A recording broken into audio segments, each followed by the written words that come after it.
warahmatullahi wabarakatuh. Baik, kita berjumpa kembali di pertemuan kelima untuk mata kuliah e-bisnis.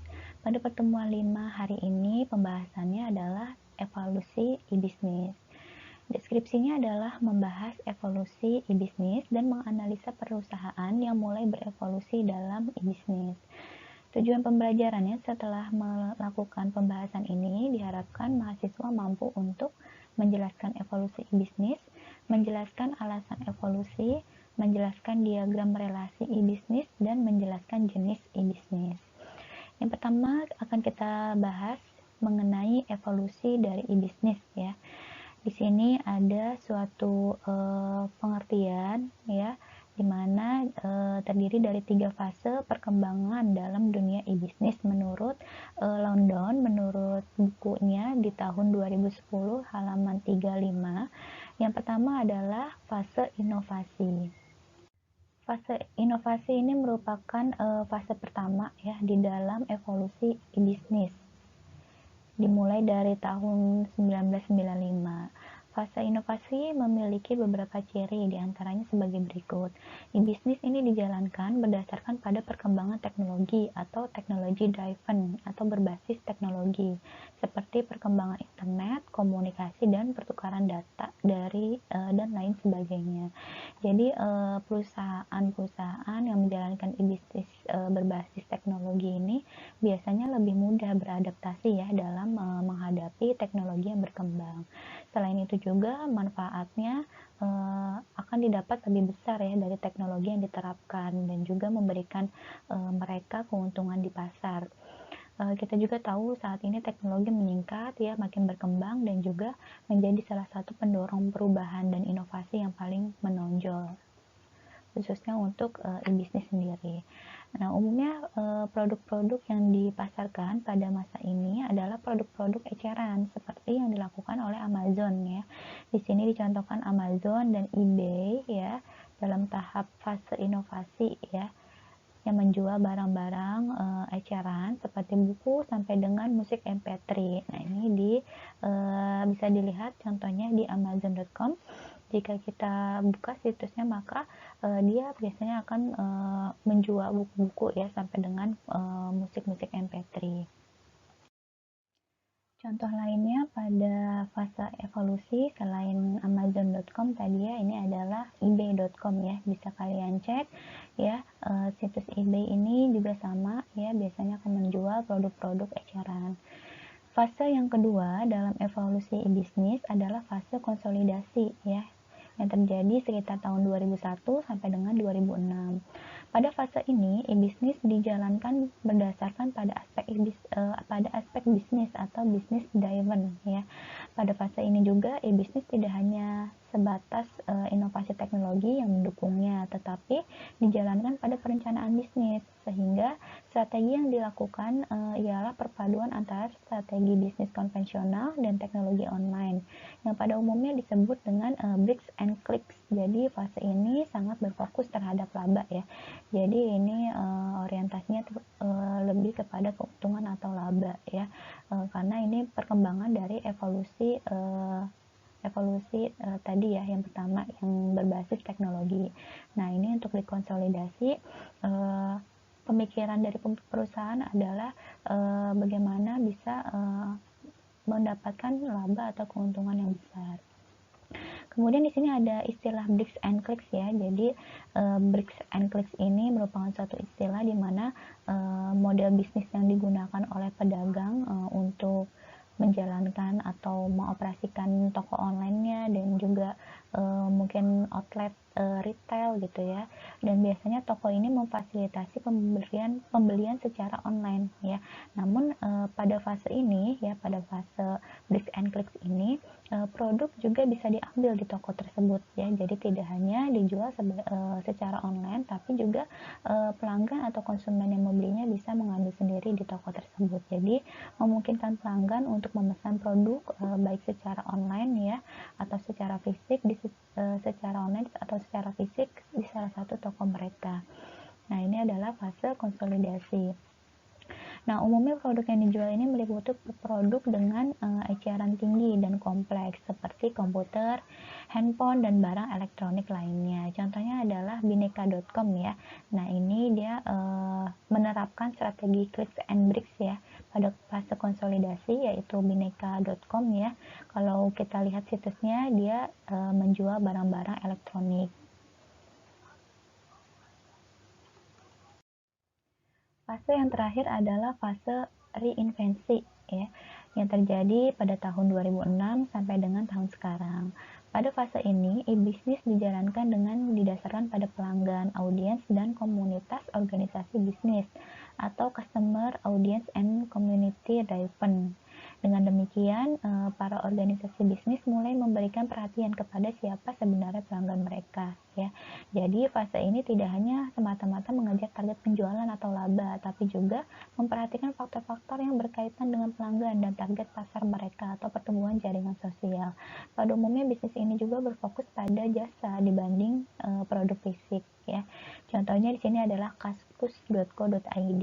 Jadi tahap reinvensi ini merupakan perkembangan dari dua tahap sebelumnya ya, yaitu tahap berbasis teknologi tadi, yang kedua adalah berbasis laba atau keuntungan. Nah, ini lebih berkembang lagi pemikiran dan strategi dari perusahaan, di mana mereka harus memikirkan dan memperhatikan pengaruh dari konsumen yang menggunakan jasa atau produk yang mereka tawarkan. Jadi kualitas pelayanan yang baik tentu akan sangat berpengaruh ya dalam dunia bisnis. Dengan kualitas pelayanan yang bagus juga akan tercipta pelanggan yang loyal ya, yang biasanya akan merekomendasikan bisnis kepada orang lain ya, karena dia sudah bisa merasakan manfaat ya, bisa memberikan testimoni yang baik untuk produk atau jasa dari perusahaan, sehingga dia bisa atau berani untuk merekomendasikannya kepada orang lain ya. Otomatis akan tambah lagi pelanggan-pelanggan baru seperti itu. Selanjutnya adalah alasan evolusi ya. Alasan-alasan terjadinya evolusi e-bisnis ya dalam 3 fase tadi ada latar belakangnya ya, ada 3. Yang pertama adalah sangat berhati-hati, yang kedua resikonya lebih kecil, dan yang ketiga benar-benar memberikan value kepada konsumen. Jadi secara alami perusahaan yang tradisional ya atau konvensional yang punya niat untuk mengimplementasikan e-bisnis biasanya akan melalui tahap evolusi ya. Nah, ia akan mengalami perubahan secara perlahan-lahan, dan itu merupakan suatu kewajaran ya, karena manajemen tidak mau mengambil resiko besar yang langsung mengambil fase yang lebih tinggi ya, strategi yang sangat memiliki resiko yang besar gitu. Jadi jalan evolusi perubahan tadi ya secara perlahan namun pasti gitu. Nah, itu merupakan cara yang nampaknya banyak dipilih oleh perusahaan-perusahaan di negara berkembang ya seperti Indonesia ini, dan juga ingin menerapkan konsep e-bisnis karena prinsip kehati-hatian tadi yang mereka miliki. Menurut Martin, ada 4 tahapan evolusi yang dipergunakan seperti gambar di bawah ini. Yang pertama adalah channel enhancement ya. Ini merupakan tahap evolusi ya menurut seorang ahli yang lain. Nah, pada tahap ini perusahaan konvensional yang ingin memanfaatkan internet dapat memulai dengan mempergunakan teknologi informasi sebagai kanal tambahan dan alternatif dalam menghubungkan perusahaan dengan cara pelanggannya. Contohnya, sebelum dalam perbankan, nasabah harus datang menemui teller untuk melakukan transaksi perbankan. Namun, sekarang nasabah dapat memilih transaksi perbankan dengan fasilitas e-banking ya melalui internet. Yang kedua, sebelumnya dalam penjualan, pembeli harus datang langsung ke tempat untuk pembelian barang. Namun saat ini pembeli dapat melakukan melalui internet ya. Nah, itu kan merupakan suatu evolusi ya. Jadi menggunakan internet sebagai kanal alternatif untuk dapat berhubungan dengan mitra bisnis maupun dengan pelanggannya, dan perusahaan tidak perlu khawatir ya akan kehilangan pangsa pasar. Kemudian dengan melakukan channel enhancement seperti ini, sebuah perusahaan juga dapat dikatakan bisa mulai mengimplementasikan apa yang kerap disebut dengan bisnis ya dalam skala yang kecil. Nah, itu merupakan suatu awalan ya, langkah pertama, step pertama bagi perusahaan konvensional yang ingin melangkah dalam dunia e-bisnis. Yang kedua adalah value change integration. Menurut Michael Porter, value change atau rantai nilai merupakan rangkaian proses untuk atau aktivitas perubahan bahan mentah menjadi bahan produk jadi. Karena bahan mentah yang dibutuhkan oleh perusahaan pada dasarnya merupakan output atau produk dari rangkaian rantai nilai. Nah, sebagai pemasoknya, maka pengintegrasian kedua rantai nilai ini akan semakin meningkatnya efisiensi dan efektivitas proses penciptaan produk secara keseluruhan.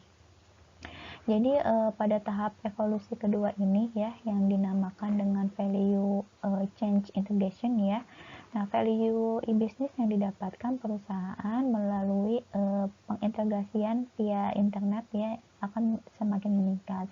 Jika pada tahap pertama sebelumnya pelanggan mendapatkan value yang cukup berarti ya, nah maka pada tahap kedua ini tahap rantai nilai value change akan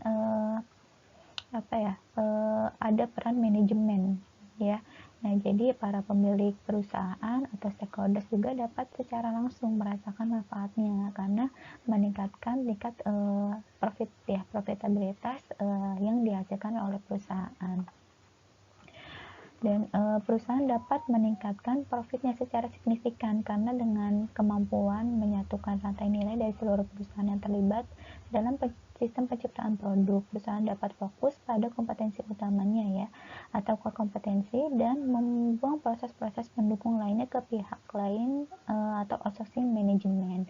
Nah, ini adalah tahap rantai nilai ya, di mana fokusnya sama seperti tadi di evolusi yang kedua ya, sama pembahasan sebelumnya, di mana sudah ada pemikiran tentang profit atau laba bagi manajemen seperti itu. Evolusi yang ketiga adalah industry transformation. Transformasi industri terjadi sebagai hasil dari perusahaan yang telah menyadari benar kekuatannya dan dapat memanfaatkan peluang bisnis yang akan ditawarkan oleh internet dan dunia maya. Tidak sedikit perusahaan yang pada akhirnya harus mengganti core bisnisnya setelah melihat kekuatan utama yang dimiliki atau core kompetensi dan tingginya kompetensi di industri terkait. Beberapa contoh dari transformasi industri yang terjadi saat ini ya, pada fase ini.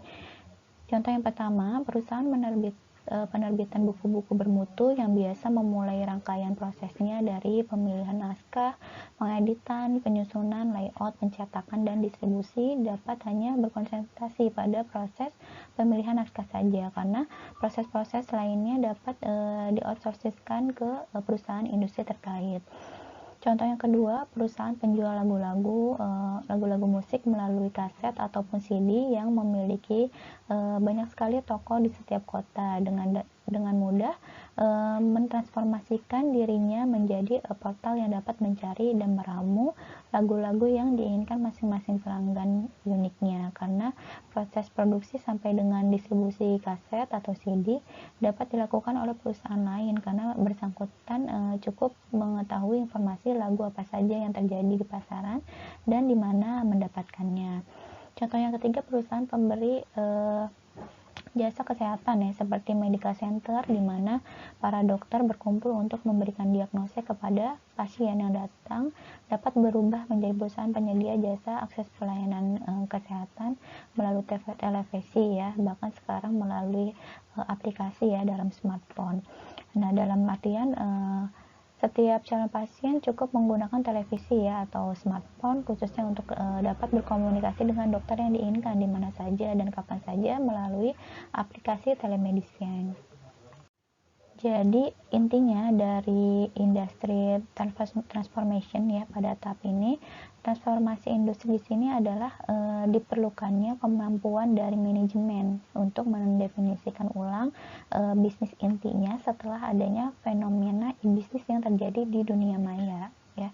juga mempelajari berbagai peluang dan kemungkinan yang ada, karena tidak mustahil pemilik perusahaan akan merubah visi dan misi usahanya untuk pengelolaan suatu bisnis yang jauh lebih menjanjikan dan menguntungkan ya. Jadi di situ ada evolusi ya di setiap tadi di contohnya ya, ada perusahaan penerbitan buku-buku, kemudian penjual lagu-lagu musik, dan juga jasa kesehatan. Fase yang keempat adalah convergence. Konvergensi antara lebih dari satu unit atau satu industri terjadi karena dengan adanya internet, perusahaan dapat secara mudah berkolaborasi dan berkooperasi untuk menciptakan produk-produk baru yang tidak mungkin dapat diciptakan tanpa adanya kerjasama tersebut. Nah, lihatlah bagaimana maraknya produk-produk inovasi baru ditawarkan di pasaran karena adanya konvergensi sebagai berikut. Nah, ini ada contoh-contohnya ya. Kita lihat dulu. Contoh yang pertama ada konvergensi antara industri dengan perbankan, kesehatan, dan teknologi informasi yang melahirkan sebuah smart card yang selain berfungsi sebagai kartu kredit dan kartu debit dapat digunakan untuk menyimpan data riwayat kesehatan pasien ya, yang akan secara langsung dihubungkan dengan program asuransi kesehatan yang ditawarkan. Konvergensi yang kedua ya, di sini ada contoh antara industri telekomunikasi dan internet yang menghasilkan sebuah handphone yang tidak saja dapat dipergunakan sebagai internet browser. Kemudian contoh lainnya konvergensi antara industri multimedia dengan manufaktur mobil menawarkan suatu jasa kepada para pelanggan untuk melakukan pemesanan produksi mobil dengan desain, warna, karakteristik dan karakteristik lain sesuai selera masing-masing pelanggan yang unik melalui situs internet yang dilengkapi dengan aplikasi CAD, CIM. Kemudian contoh yang keempat, konvergensi antara industri robotika dan pertahanan dapat menghasilkan suatu robot yang dapat menjinakkan bom dan berfungsi sebagai mata-mata institusi tertentu di negara lain. Nah, ini udah hampir menyerupai seperti artificial intelligence ya. Jadi dengan kata lain, pada konvergensi ini ya, tahap ini kemajuan teknologi informasi dan internet yang sedemikian rupa itu memungkinkan berbagai jenis perusahaan di berbagai bidang industri ya untuk saling bekerja sama ya. Tujuannya untuk menciptakan produk-produk atau jasa-jasa baru ya yang tidak pernah terpikirkan sebelumnya. Nah, kerjasama seperti ini juga akan mendatangkan value yang besar ya, tidak hanya bagi masing-masing perusahaan, tapi terhadap kualitas kehidupan masyarakat atau manusia secara lebih menyeluruh ya, karena tadi adanya kualitas dalam kerjasama mereka ya, kemudian berkolaborasi untuk menghasilkan suatu produk atau jasa yang belum pernah terpikirkan sebelumnya ya, atau yang lebih unik seperti itu. Selanjutnya adalah diagram relasi e-bisnis. Di dalam dunia e-bisnis begitu banyak yang ditawarkan oleh para vendor ya, berbeda dengan perkembangan aplikasi di dunia nyata yang bermula dari paket-paket aplikasi yang bersifat fungsional. Di dunia maya beragam aplikasi e-bisnis dibangun berdasarkan paradigma proses atau bisnis proses. Jika memperhatikan rangkaian bisnis proses yang kerap ditemukan di perusahaan dari arah hulu menuju ke hilir. Nah, di sini digambarkan menurut seorang ahli ya dari IBM, dan aplikasi e-bisnis dapat dikategorikan menjadi 4 seperti bagian di bawah ini ya. Kalau kita lihat di gambar ya, di sebelah kiri ini ada bisnis, sebelah kanan ada customers atau pelanggan, dan di bawahnya didukung oleh trading partners ya. Nah, ini adalah keempat bagian yang saling terintegrasi ya dalam e-bisnis, termasuk di dalamnya adalah contoh e-bisnis yaitu e-commerce ya.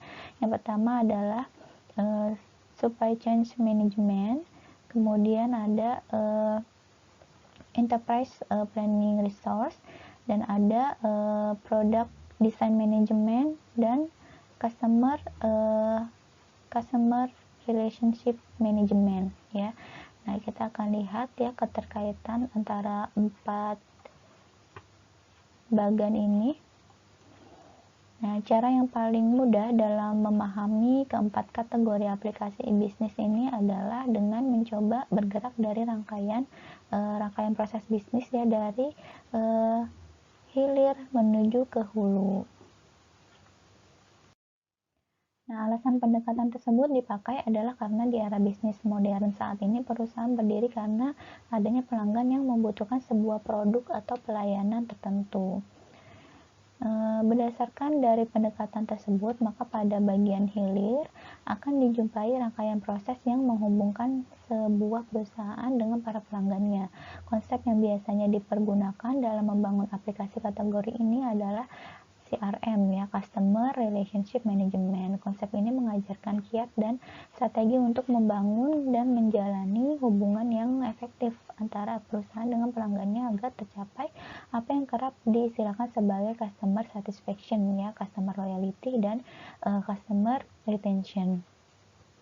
Nah, jadi keterkaitannya ya antara rangkaian proses yang berkaitan dengan aktivitas desain produk ya, produk atau jasa ini kerap menggunakan konsep product design management ya, baik itu produk ataupun jasa yang ditawarkan oleh perusahaan ya. Misalnya gini, misalnya seorang pelanggan yang dapat memesan CD audio ya yang berisi lagu-lagu kesukaannya dengan cara memilih ratusan bahkan ribuan lagu yang ada pada list ya, atau ada pada daftar, atau seorang penggemar buku yang memilah-milah buku ya dalam artikel atau per bab yang ingin dibelinya, atau seorang programmer yang ingin membeli komputer dengan spesifikasi yang custom ya, yang sesuai dengan unggulannya, yang sesuai dengan kebutuhannya dan sebagainya. Nah, proses pengelolaan desain produk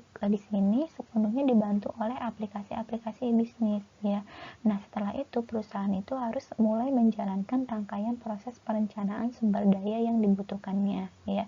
Nah, ini dapat menggunakan konsep ERP, Enterprise Resource Planning. Konsep ini mengintegrasikan proses-proses yang berkaitan dengan aktivitas manufaktur produk maupun jasa ya, dan aktivitas-aktivitas pendukung lainnya juga.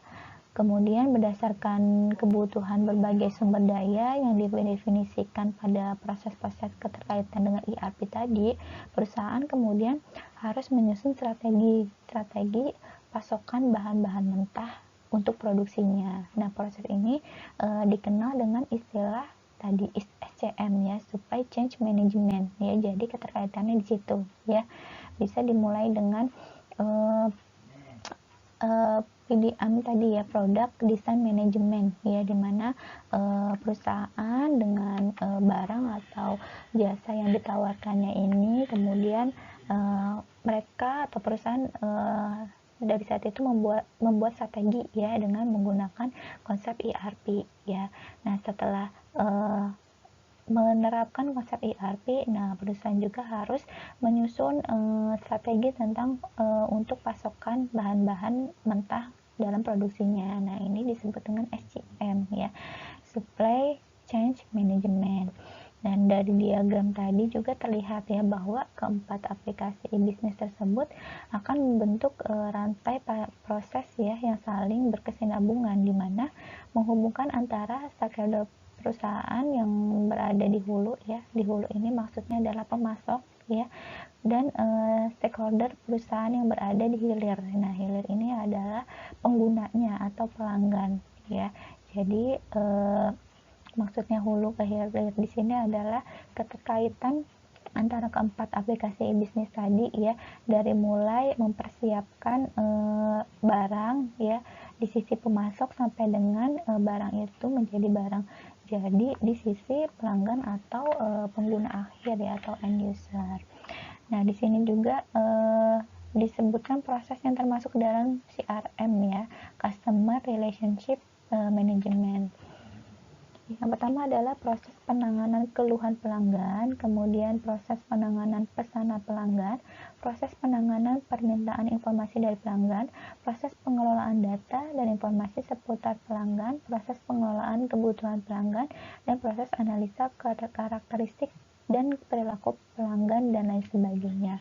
Nah, karena goalnya adalah tujuan akhirnya tentu adalah kepuasan pelanggan ya, yang tadi disebutkan di atas, yaitu customer satisfaction dan customer loyalty dan customer retention ya. Maka untuk mendukung tercapainya goal tersebut ya harus melalui proses-proses tadi ya, mulai dari perusahaan bisa mengakomodir, kemudian memberikan tindak lanjut dari keluhan pelanggan ya, kemudian penanganan pesanan pelanggannya, kemudian informasinya ya, kemudian transaksinya ya, kebutuhan pelanggan, sampai dengan perilaku pelanggan pun ya harus diperhatikan gitu ya, bisa dengan memberikan membership ya, keuntungan membership ya, bisa mendapatkan diskon, potongan harga ya, voucher dan lain sebagainya ya, banyak cara ya.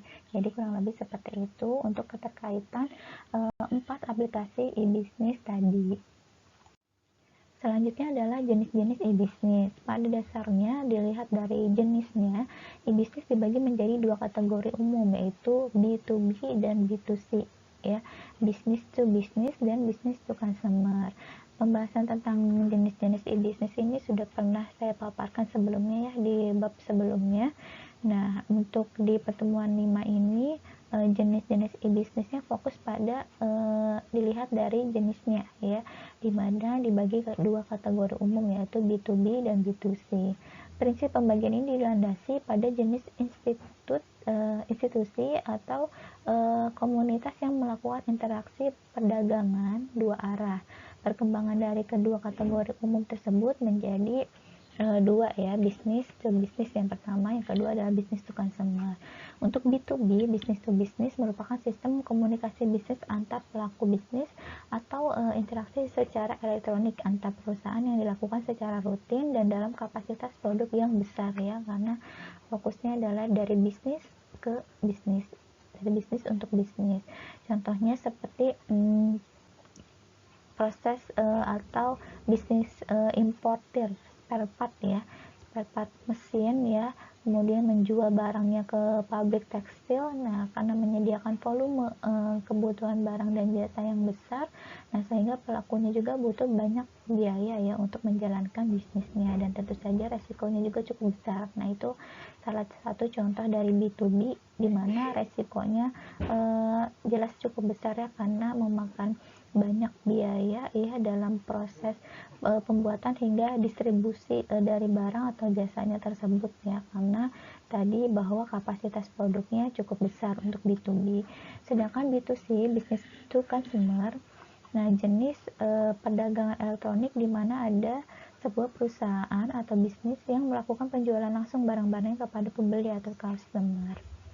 Karakteristiknya yang pertama mereknya terkenal, yang kedua barang-barangnya terdigitalisasi ya, seperti e-book ya, yang ketiga adalah harganya terjangkau, yang keempat barang-barangnya cukup sering dicari dalam keseharian, dan yang kelima barangnya tidak dapat ditemukan dengan mudah di toko-toko tradisional ya.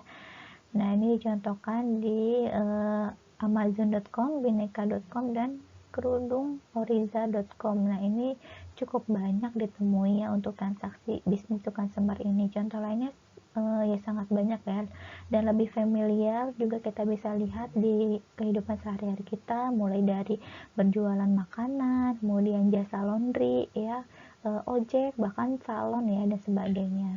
Yang ketiga adalah customer to business ya, atau C2B. Ini adalah transaksi yang produk atau jasanya dilakukan dari konsumen kepada perusahaan ya, customer to business. Jadi ini kebalikan dari B2C ya, di mana situs e-commerce ini mengadopsi jenis C2B atau customer to business yang populer ya. Contohnya freelancer.com ya, jika kalian buka di situs-situsnya freelancer.com. Nah, ini adalah website yang menjadi wadah bagi para freelancer. Nah, freelancer tadi ya, nah itu akan saling menawarkan keahliannya masing-masing ya, untuk dijual atau ditawarkan ke bisnis-bisnis tertentu. Nah, itu adalah contoh dari customer to business atau C2B. Yang keempat adalah customer to customer ya, atau C2C. C2C ini merupakan salah satu model commerce. Dalam hal ini konsumen menjual secara langsung pada konsumen yang lain, atau dapat juga dikatakan sebagai transaksi jual beli antar konsumen ya. Nah, ini contohnya yang sering kita gunakan ya kalau belanja online ya, seperti Tokopedia atau Bukalapak atau Shopee dan sebagainya ya. Jadi ini merupakan marketplace ya. Ada platform sebagai wadah transaksi di mana konsumen-konsumen ini bertindak sebagai penjual, kemudian memposting barang-barangnya atau jasa ya untuk bisa dibeli oleh konsumen lainnya. Nah, itu adalah contoh dari C2C. Kemudian di sini ada karakteristiknya ya, yaitu internet dijadikan sebagai sarana tukar-menukar informasi tentang produk, harga, kualitas, dan pelayanannya. Konsumen juga membentuk komunitas pengguna atau penggemar suatu produk, sehingga jika ada ketidakpuasan suatu produk, maka akan segera tersebar luas melalui komunitas tersebut seperti Kaskus, Facebook, Twitter, broadcast from HP, dan lain-lain. Yang kelima adalah B2G atau business to government. Nah, ini model bisnis yang menunjuk pada bisnis yang menjual produk atau layanan ya, atau bisa juga informasi kepada lembaga pemerintahan. Nah, salah satu dari B2G ini seperti sistem e-procurement ya, milik pemerintahan Indonesia juga ada ya, yaitu proses pengadaan barang atau jasa pemerintah ya, yang pelaksanaannya itu dilakukan secara elektronik ya, atau berbasis online atau berbasis web di internet.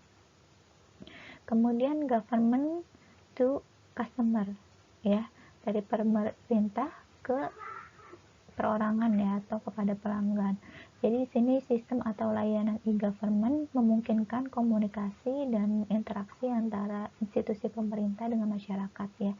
Contohnya apa? Seperti kita menggunakan SIM online untuk masyarakat ya, untuk memperpanjang maupun buat baru SIM ya. Nah, itu merupakan suatu layanan yang disediakan oleh pemerintah ya untuk masyarakat. Dan itu juga ada sistem pelayanan kependudukan ya, bisa juga sistem pengaduan masyarakat dan sebagainya. Yang ketujuh ada government to government ya, G2G.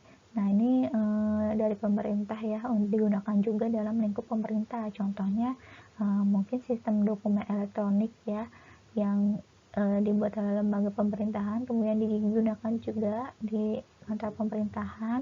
Bisa juga sistem informasi kepegawaian ya, bisa juga pengelolaan barang ya, atau inventory di suatu lembaga pemerintahan dan sebagainya. Aplikasi e-bisnis dibagi menjadi 3 kategori seperti bagian di bawah ini. Nah, ini ada 3 ya yang dikatakan sebagai aplikasi e-bisnis ya. Ada Internet Business System, ada Enterprise Communication and Collaboration, dan Electronic Commerce ya, atau e-commerce. Untuk Internal Business System ya, dibagi lagi menjadi 4 bagian atau kategori ya. Ada CRM dan ERP, ini sudah pernah kita bahas di pertemuan sebelumnya ya, tentang Customer Relationship Management dan juga Internet Resource Planning. Kemudian selanjutnya ada DMS ya. DMS ini adalah Distribution Management System.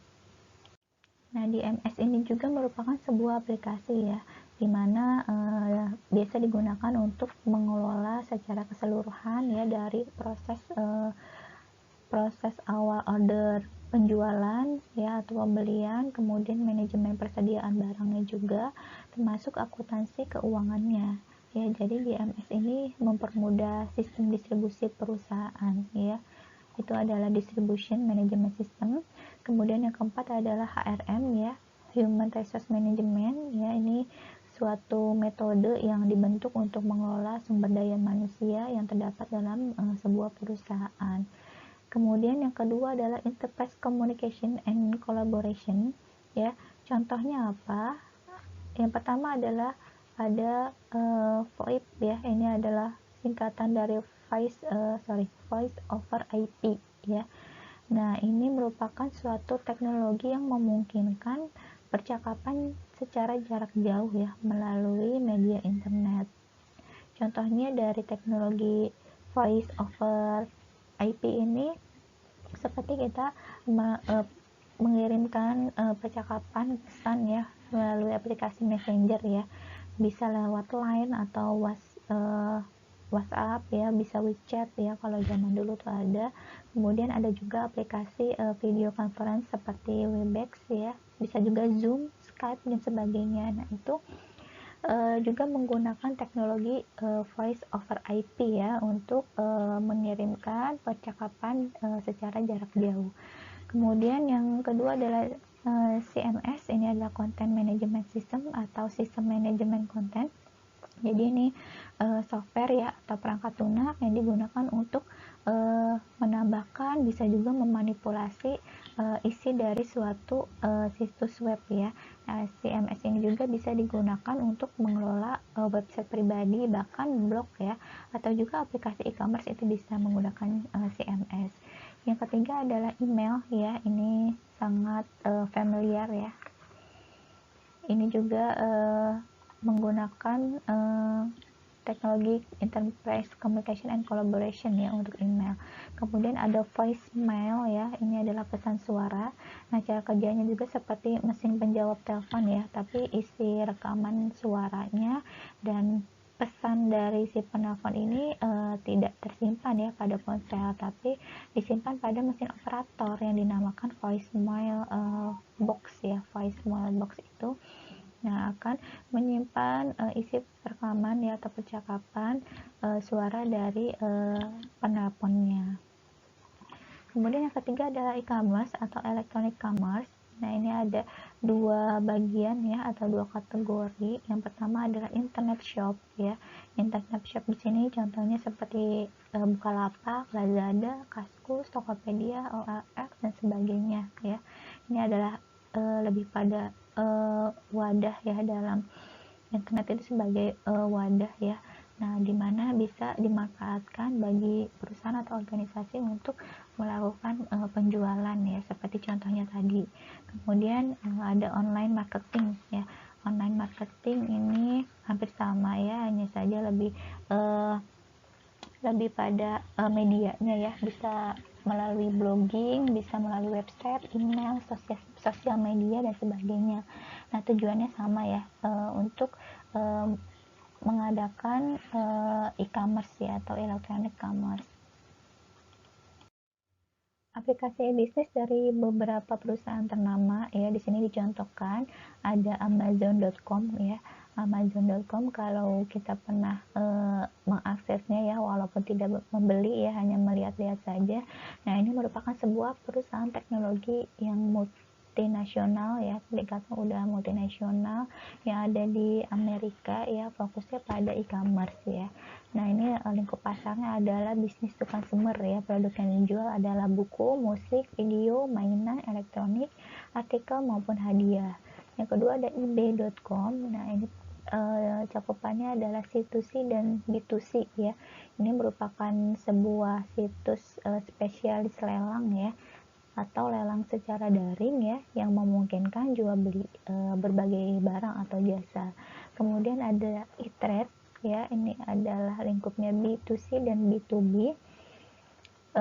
Produk yang ditawarkan adalah stok dan informasi, investasi dan layanan keuangan. Jadi ini e-trade itu sebuah platform perdagangan elektronik ya, untuk memperdagangkan aset keuangan ya, atau stok atau informasi investasi ya, termasuk seperti saham-saham ya, kontrak berjangka, juga dana yang diperdagangkan di bursa atau reksadana ya. Ini adalah e-trade. Kemudian ada manfaat e-bisnis. Banyak sekali manfaat yang diberikan oleh e-bisnis, yaitu bagi perusahaan atau pebisnis perorangan ya, ini secara perorangan ya.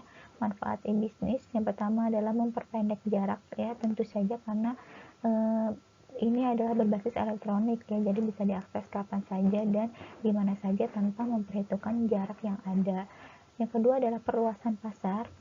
Ini merupakan sebagai usaha dalam meningkatkan penjualan ya dari hasil produk yang dihasilkannya. Yang ketiga adalah perluasan jaringan mitra kerja. Nah, ini juga sebagai strategi ya untuk menambah atau memperluas bisnisnya agar bisa merentangkan cakupan pasar yang lebih luas. Kemudian yang keempat adalah biayanya terkendali. Jadi dalam bisnis ya tentu saja biaya tidak bisa dihindari ya, tapi dengan mempelajari bisnis dengan baik itu bisa memprioritaskan berdasarkan biaya yang terkendali dan mana yang tidak terkendali, seperti itu.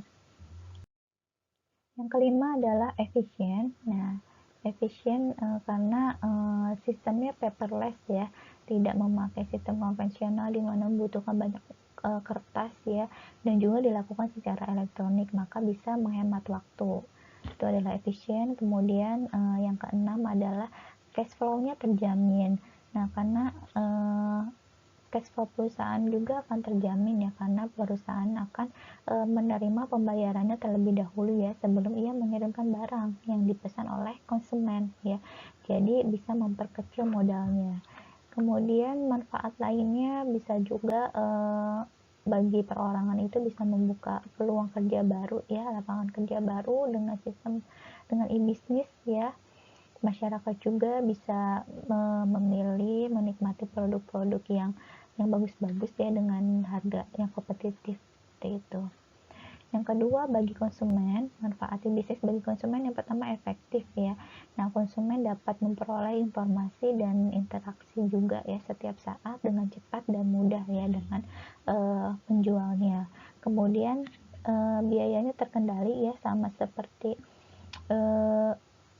manfaat yang sebelumnya ya, biayanya terkendali. Jadi biaya transport menuju lokasi itu tidak dipikirkan lagi ya untuk memilih barang, dan dengan memperbandingkan harga dengan penjual lain juga bisa dilakukan ya.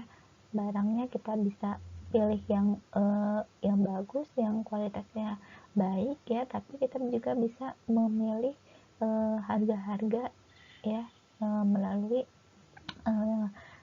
e-commerce gitu ya. Jadi tidak terlalu memikirkan biaya untuk transport, seperti itu.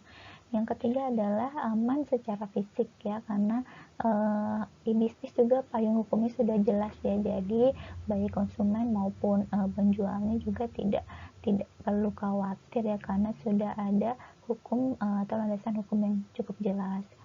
Kemudian harganya murah dan tentu fleksibel. Manfaat selanjutnya bagi masyarakat ya, masyarakat pada umumnya. Manfaat e-bisnis yang pertama adalah membuka peluang kerja baru. Nah, era e-bisnis ya, era e-bisnis saat ini dapat membuka peluang kerja baru ya dengan pola kerja sama ya, dengan bisnis yang sifatnya sama ya, yang tujuannya sama dengan mitra yang lainnya, dan juga bisa membuka modal baru ya untuk menciptakan inovasi-inovasi produk. Kemudian manfaat yang kedua adalah wahana kompetensi ya, maksudnya di sini e-bisnis itu menjadi wahana kompetensi yang sehat ya, tentunya antar perusahaan atau organisasi di dalam negeri maupun ya di luar negeri ya. Jadi masyarakat juga dapat memilih, bisa menikmati produk-produk juga yang berkualitas dengan harganya yang kompetitif.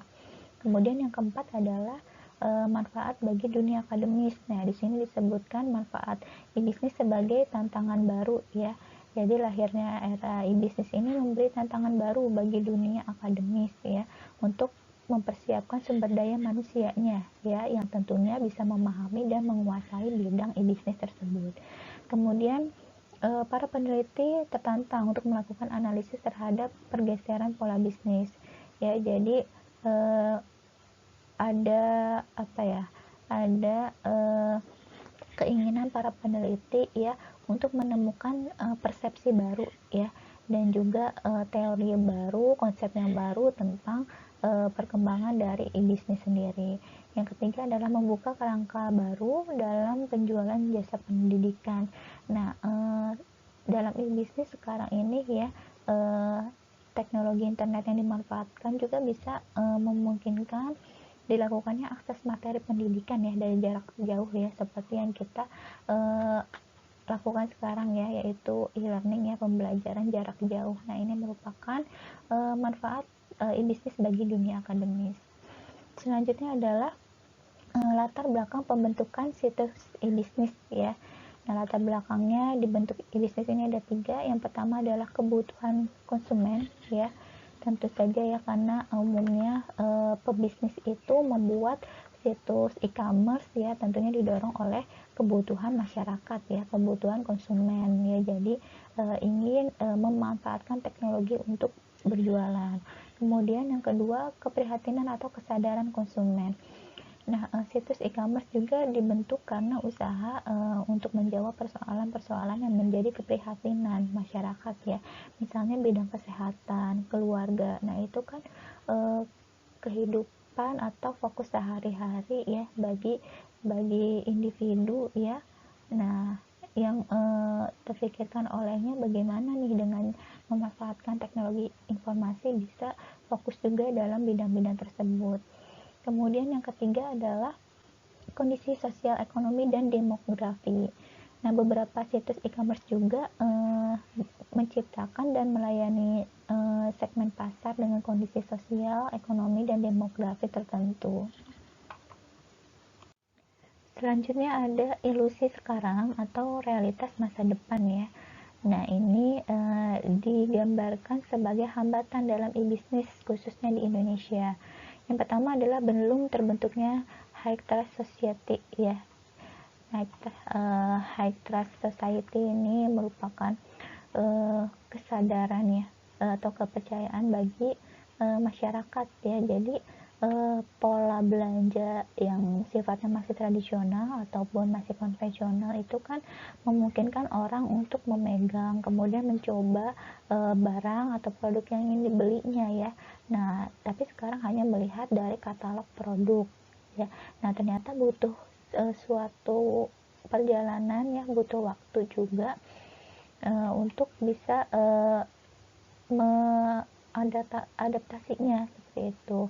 Selain itu juga ada cyber law ya, peraturan dalam landasan hukum dalam transaksi online ya di dunia maya juga mungkin ada yang dirasa belum jelas isinya ya, atau belum dipahami sepenuhnya bagi masyarakat ya, dan juga penerapannya bagaimana gitu. Jadi sehingga konsumen itu banyak yang hati-hati ya, sangat hati-hati. Jadi kadang karena kehati-hatiannya itu kepercayaan masyarakat atau kepercayaan konsumen itu jadi menipis ya kepada penjual seperti itu.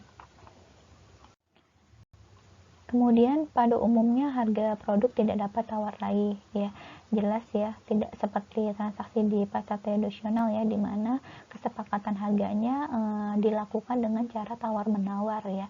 Nah, ini tidak berlaku di e-commerce seperti itu. Yang ketiga adalah sarana prasarananya masih belum memadai ya.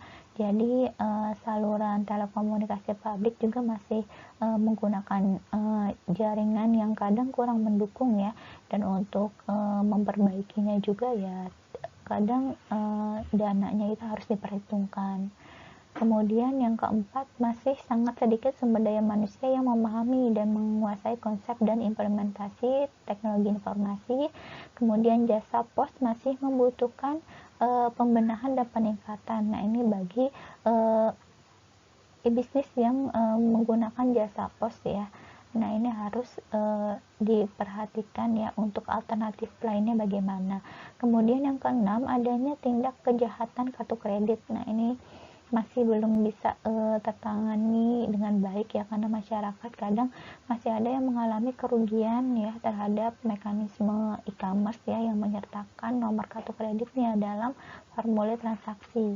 Kemudian perbedaan platform di sini biasanya meliputi pencatatan dan pelaporan, kemudian prosedur, sistem waktu dalam e-bisnis ya, karena bisa diakses oleh siapapun dan dimanapun berada ya, itu makanya harus diperhatikan.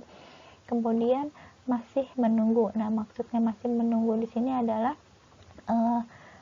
penjual dan pembeli kadang masih menunggu sistem e-commerce mereka stabil gitu ya, dalam artian mungkin saja ada kendala-kendala teknis ya dalam e-commerce-nya, baik bagi sisi penjual maupun pembeli ya, yang ingin melakukan transaksi ya, sebelum mereka memanfaatkannya dengan cara yang optimal.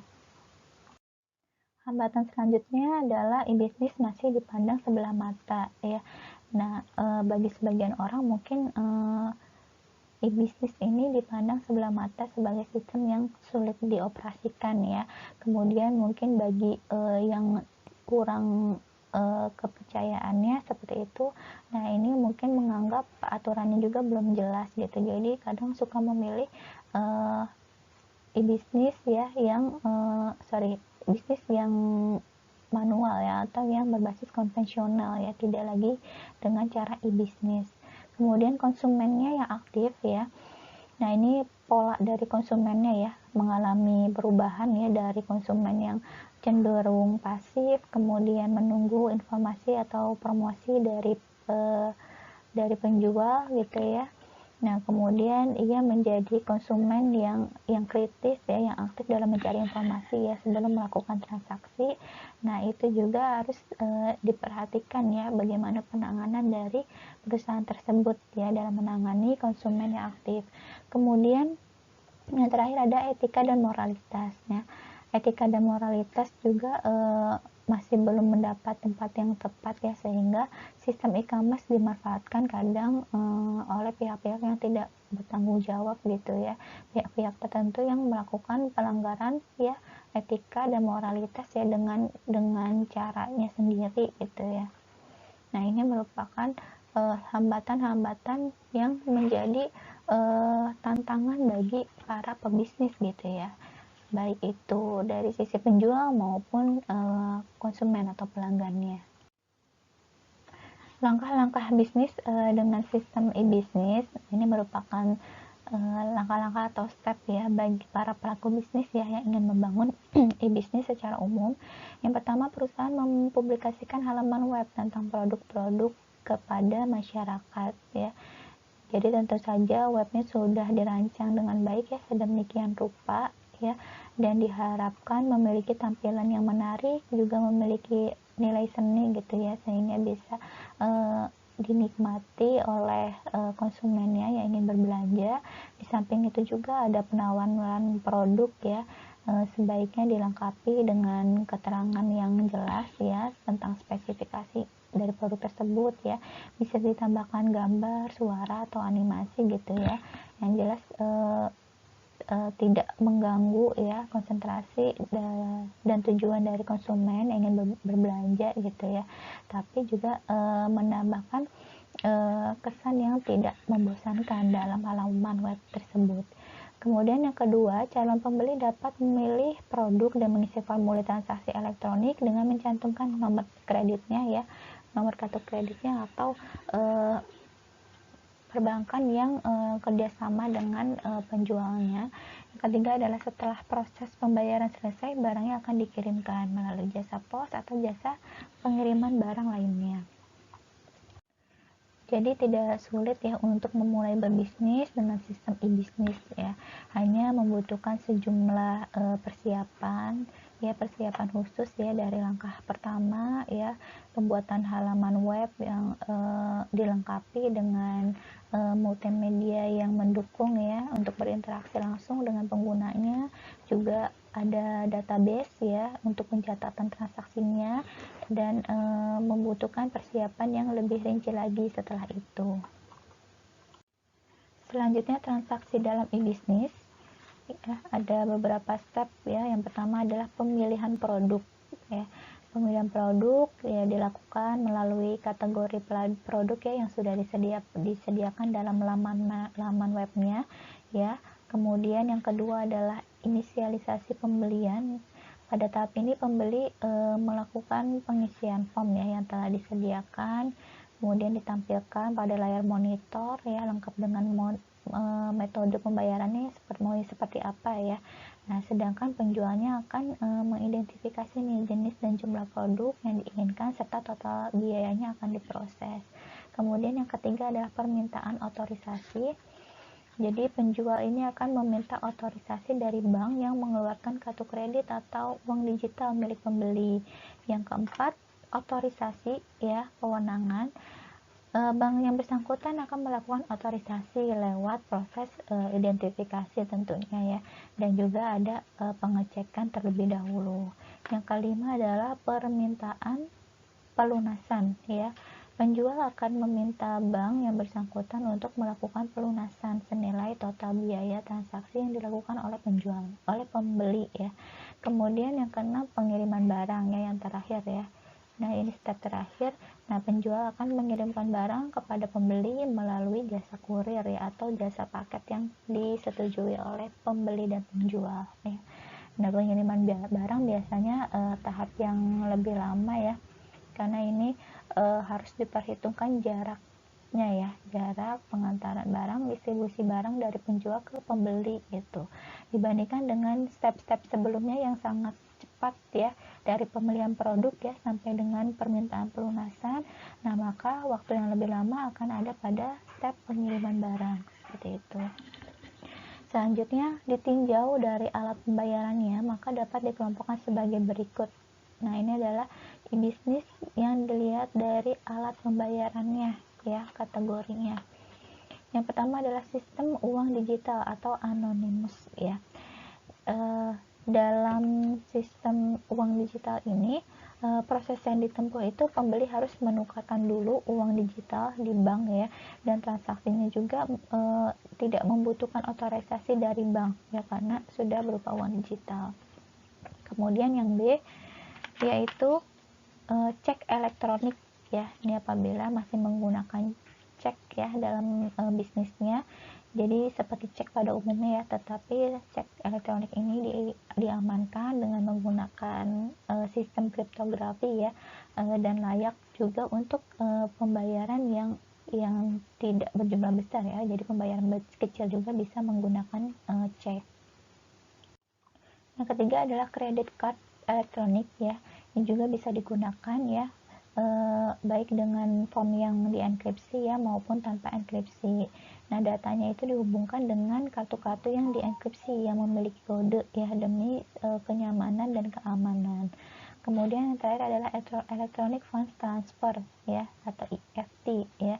Nah, ini adalah mentransfer uang lewat institusi keuangan tertentu ya, atau perbankan menggunakan jaringan telekomunikasi, termasuk penggunaan melalui ATM ya, atau anjungan tunai mandiri. Nah, itu termasuk dalam electronic funds transfer. Nah, itu adalah 4 alat pembayaran ya yang biasa digunakan dalam sistem e-bisnis ya, baik dalam bidang apapun. Nah, itu adalah pembahasan dari pertemuan 5 pada hari ini. Kita akan berjumpa kembali di pembahasan selanjutnya ya. Terima kasih. Wassalamualaikum warahmatullahi wabarakatuh.